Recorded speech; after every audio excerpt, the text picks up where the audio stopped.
আমার তৈরি করা আচারের ভিতর এই আচারটা আমার সবথেকে বেশি ভালো লাগে। এই আচারটা খেতে অনেক বেশি মজা হয়ে থাকে, আর এই আচারটা রোদে দেওয়ারও কোনো ঝামেলা নাই। দেখুন জলপাই কত সুন্দর সিদ্ধ হয়ে গেছে।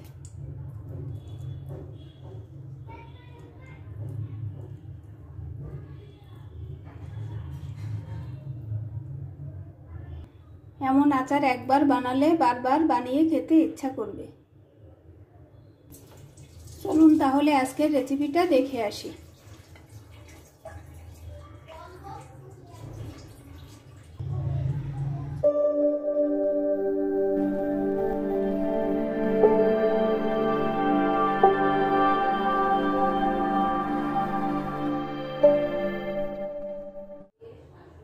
দেখুন এখানে আমি 1 কেজি জলপাই নিয়েছি। দেখুন জলপাইগুলো ধুয়ে আমি এভাবে কুচি কুচি করে কেটে নিয়েছি। দেখুন এভাবে কুচি কুচি করে কাটতে হবে, তাহলে জলপাইয়ের আচারটা খুব ভালো হবে।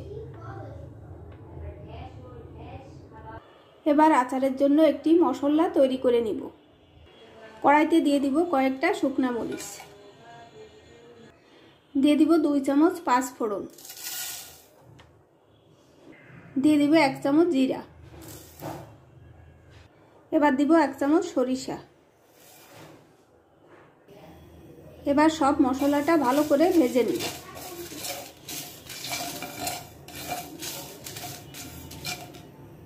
একটু সময় নিয়ে মশলাগুলো ভেজে নিতে হবে। মশলাগুলো আমি ভালো করে ভেজে নিয়েছি, এখন নামিয়ে ঠান্ডা করে গুঁড়ো করে নিব। এবার কড়াইতে দিয়ে দিব সরিষার তেল।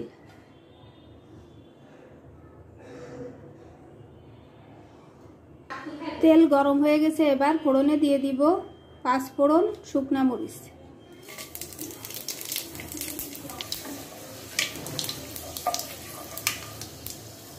এবার দিয়ে দিব রসুন কুচি। এখানে আমি একটি রসুন কুচি করে কেটে দিয়েছি। রসুন ভালো করে ভেজে নিয়েছি, এখন এর ভিতর দিয়ে দিব 1 চামচ হলুদের গুঁড়া, 1 চামচ মরিচের গুঁড়া, দিয়ে দিব পরিমাণ মতো লবণ। এবার 1 কেজি জলপাইয়ের জন্য দিয়ে দিব 2 কাপ চিনি।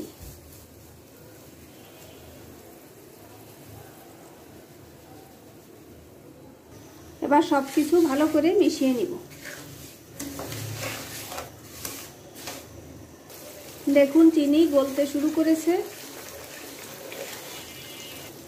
এভাবে নেড়ে নেড়ে আমি চিনিটা ভালো করে গলিয়ে নিব।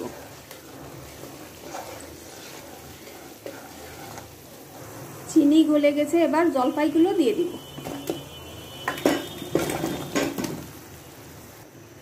জলপাইগুলো এভাবে নেড়ে দিব।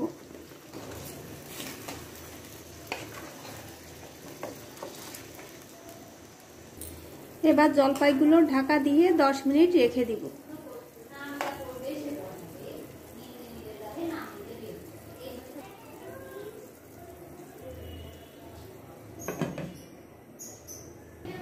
দশ মিনিট পর এবার ঢাকনাটা খুলে নিব। এবার ভাজা মশলাটা দিয়ে দিব।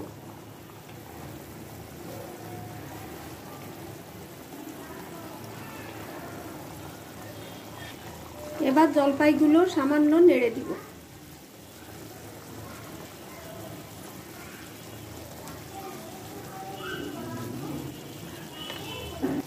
দিয়ে দিব 2 চামচ ভিনেগার। ভিনেগার দিলে আচারটা অনেক দিন সংরক্ষণ করা যাবে। এই আচারটা খেতে অনেক মজা হয়ে থাকে। আপনারা চাইলে এভাবে বানিয়ে একবার দেখতে পারেন। আর আমার আজকের রেসিপিটি ভালো লাগলে আমার চ্যানেলটি লাইক, শেয়ার, সাবস্ক্রাইব করে আমার পাশে থাকবে।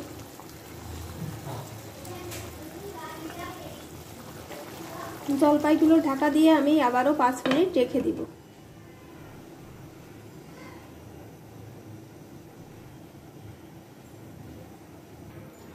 পাঁচ মিনিট পর এবার ঢাকনাটা আবার খুলে নিব।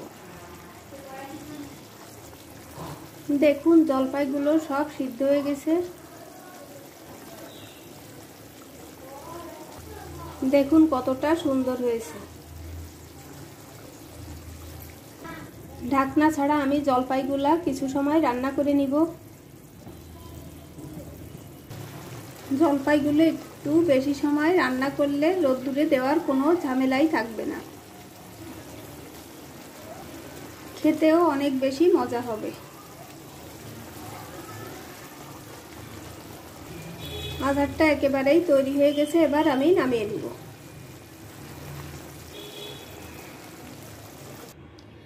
দেখুন আচারটা দেখতে কতটা লোভনীয় হয়েছে। দেখুন আচারটা সুন্দর করে পরিবেশন করে নিয়েছি। এতটা সময় সাথে থাকার জন্য আপনাদের সবাইকে জানাই অসংখ্য ধন্যবাদ।